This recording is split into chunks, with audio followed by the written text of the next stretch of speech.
मंदिर के गेट पे जीजा वीडियो बना के भेज नेट पे जीजा बुलेट पे जीजा बुलेट पे जीजा ले चली घुमा दी बुलेट पे जीजा बुलेट पे जीजा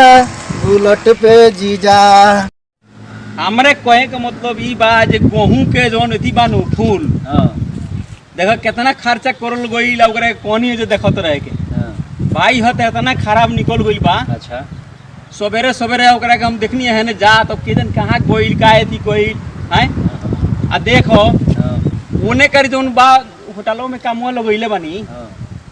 लौकता कि ना तोहरा लौकता देखो सारा आदमी जना जुटी मिल के तनवावता आ पूरा कारोबार में आदमी लागल बा ओकरा देखे के नहीं समारे के ना चाहिए ना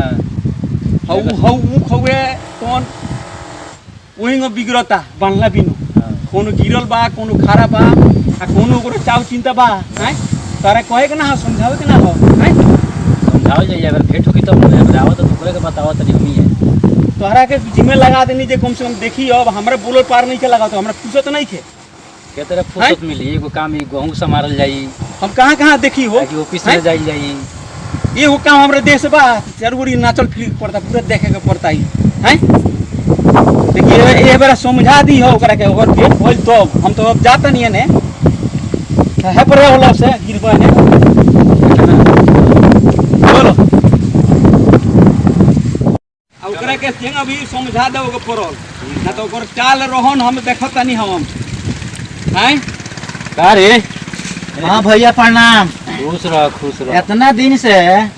खेती बाड़ी हमरा के दे दल लगिन कि तू बाबू देखो। अच्छा होटल के काम बा तो भैया देखता रहे चार अच्छा हमारा तो बियाह ना भई अपन बियाह करे तो तारा हो गई बौसीर के बीमारी। अच्छा 50,000 रुपया के गाना गिरल हो गाना के पैसा पता ना का भइल सारिन के बियाह क के सारा लगा देले कि ओकरा के बुलेट पे घुमा के जियान कर देले। तो बुलेट के गाना तो तेज आवताड़ी घुमा दो जीजा तो का करी ओनी खेतवा और तो ना मन लागत रहो तो हम कोनी कि तनी हम कुछ गा ली। ओई में गावत रही हां आ ससुरारी अपना जाए न खन दे तो एमे हम करी तो का करी इनकरा कुछ बुझाता 12 कर्मीहार बनल बड़ा कोरी तो का कोरी पैसा का कहला तू ऑपरेशन कराओ करा इनका के तरह कोनी कि जाके ऑपरेशन करा दे क्या इनका चेहरा भई रहता 3 बीघा जमीन बेचनी हां हैं आ कोहनी जे कम से कम बढ़िया से तनवा दिए सब हो निमन तनाई बा एक नंबर देखा तारा हवा बहुत तो उधिया जाता तो ओकर कौन जिम्मेवारी बा हैं तारा का तो कोनी तो गाड़ी हो तो यहीं ठोकर मार के दीवार में भसका देले ओकर ना लगो गाड़ी के तारा के कोनी जब दिन देख के ओकरा के कीन लोहा दिन देख के कीनल जाला तो तू जइबा के एंगा शहर शनिचर दिन पर रहे कोनो खराब दिन होला तो शनिचर तो और खतरनाक हवे आहे भैया के बारे में क्या का सोचता रह इनके बारे में कि तोहरा बारे में सोचे के पड़े हमार छोड़ो ना हम गेहूं कटवा लेता नहीं ओकरा बाद फ्री हो जान तो हमारा बारे काम तोरा करवाओ भाई देख हम जा रहल बनी बिहान बम्बई। अच्छा बम्बई में कोनो काम बा का काम हो ऑर्डर देहल बा मालवा के नहीं आई तो निमन होई। अच्छा तो तू जाइबो तब के जाई मिठाई उठाई के ऑर्डर देल बा वहां तनाता कारोबार होता तो हमरा ऑर्डर ना देख पड़ी सारा टेंट लाग गइल बा भैया के ओइजा भेज द हम खेती संभाल लेतानी आ तू बम्बई चल जा ऑपरेशन करावे के बा तो तू आव तब इनके ले चल जाई हमनी के वीरगंज ओतन ले चल गया ऑपरेशन तो बौसीर के ऑपरेशन को ज्यादा थोड़े बीमारी हो आज ज्यादा बहुत कर लवन दोनों जना हां तू गेहूं कटवा लो ई बम्बई घूम ले हम तोरा लाठी लेके बैठल रहत हां तब तक हो जाई कल्याण सारा देह में के खून पानी निकल जाई तब लग ना लगिया सबसे पहले फंकी वाला दवा हऊ पता कौन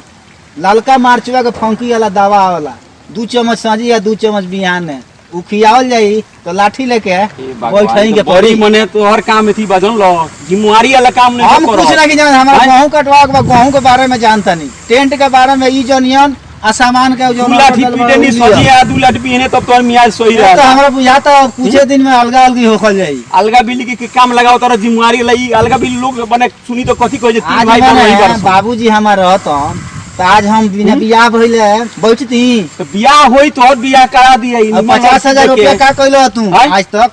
तारा लौकता कि ना गाड़ी में लगाओ गाड़ी वहां टूटल बा पहले दवाई करावा ओकरा बाद गाड़ी बनी 2 बीघा और जमीन बाड़े नु उनका के चैत में हम बेच देम ऐसे कि गाड़ी पुरान हो होइबा का थी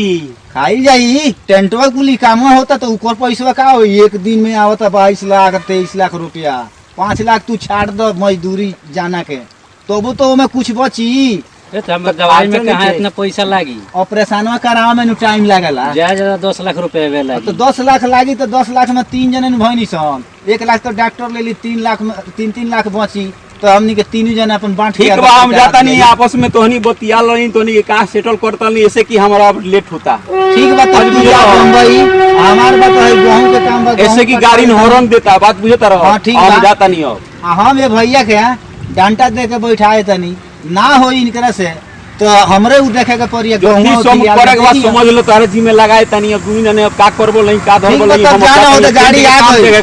गाड़ी हो तो आ गई ट्रेन लागल बा पूरा आदमी मत कारोबार में लागल हमर समारे के पोटा ठीक तू ओइसे न निकल गइल। ठीक बा हम टेंट के देखें चलो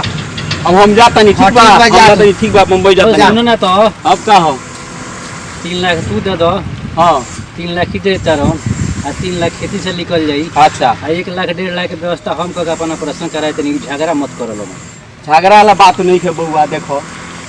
छोट भाई एगो बा तार का मालूम है बा छोट भाई बा तौना कौना हिसाब से चली तोरा संभारे के पड़ल कि ना संभारे को कि हमरे जी में रहला। महीना में 5 गो परिवार का खर्चा बा इनकरा हमनी के तो एगो आदमी के खर्चा बा आ इनका एगो दवाई करावे के बा तो ई पैसा नइखे मिलत हौ 5 गो लइकन के खर्चा एगो मेहरारू पहना तारी 6 लाख 7 लाख का साड़ी ई कहां से आवल अब मारे लगी तो केंगा एकरा अच्छा लगी ना मारे वाला काम अभी ना होखी पहले सबमिट करवाऊं दवाई करावल ओकरा बाद में 5 गो लोग बैठी ओकरा बाद में मारपीट होई। ते बार हम जाता नहीं इमरजेंसी बा ठीक बा हम मारा पीटी ना करे सिर्फ अलगा ही होखे अलगे हो जाए बाद में अलगे होइए चाहे बिल लोग दुनिया दीवाना का कही दुनिया तारा के दीवाना निमन तो कहिलो। अच्छा कहता तारा के हैं? खाली दिन भर एने ओने घुमला से काम फरियाई बम्बई है तो कलकत्ता है तो राजस्थान है एने गइले से औने वाले कारोबार से होई से कुछ मारता रहो हम के संभालता तू से मारता सारा घरवा के चीज तो हमरे देखे के पड़ता। गेहूं होय तो गेहूं होय देखो तो गेहूं हमरा ई देह के दासा हई कपड़ा ए बाल धोइले भाई तो अभी तो फागुन हवे चैत में एको बीता के बाल नहीं अभी नौरी बढ़ता तादर दिया बता पानी बिना सुखता धरती। अब हम जाता नहीं तो हनी के जान लो कारोबार संभरियो लगी ना देखियो ठीक लगी है भैया चलो चलो हमनी के संभाल लेम सर।